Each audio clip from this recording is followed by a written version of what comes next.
ഇതിൽ വരുമ്പോൾ നമുക്ക് കൃത്യമായിട്ട് എന്ത് ചെയ്യണം, കാരണം ഇത്രയും സിനിമകളുടെ ഒരു എക്സ്പീരിയൻസ് ഉണ്ടല്ലോ. സ്വാഭാവികമായിട്ട് നമ്മൾ ഇത്രയും സിനിമ ചെയ്ത് വന്നതിൻ്റെയും പിന്നെ ഈ ചെയ്യുന്ന സിനിമ ഓടാത്ത സിനിമകളും ഓടിയ സിനിമകളുണ്ട്. അപ്പോൾ ഓടാത്ത സിനിമകളിലൊക്കെ സത്യം പറഞ്ഞു കഴിഞ്ഞാൽ എന്നോട് മമ്മൂക്ക നൻപകൽ നേരത്തെ മയക്കുന്ന സമയത്ത് എന്നോട് പറഞ്ഞൊരു കാര്യമുണ്ട്. വെച്ചാൽ പുള്ളി 84 34 സിനിമയോളം 83, 82. അപ്പോൾ എന്നോട് ചോദിച്ചു, ഞാൻ അപ്പുറത്ത് ഒരു പടം ഷൂട്ട് ചെയ്യുന്ന സമയം എന്നോട് ചോദിച്ചു, നീ ഈ വർഷം എത്ര സിനിമ ഇടാന്ന് ചോദിച്ചു. അപ്പോൾ എൻ്റെ റെക്കോർഡ് പൊളിക്കുമെന്ന് ചോദിച്ചു. 34, 36 സിനിമയാറ്റം പുള്ളി 83, 82 ഏതൊരു വർഷം ചോദിച്ചിട്ടുണ്ട്.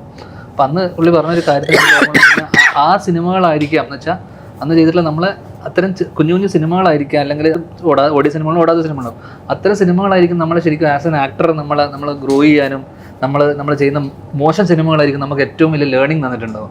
ആ രീതിയിൽ ഞാൻ ചെയ്തിട്ടുള്ള പല സിനിമകളും അത് കമേഴ്ഷ്യലി സക്സസ് ആവാത്ത സിനിമകളൊക്കെ എനിക്ക് പേഴ്സണലി ഭയങ്കര ആസ് എൻ ആക്ടർ തന്നെ ഭയങ്കരമായിട്ട് ഹെൽപ്പ് ചെയ്തിട്ടുണ്ട്.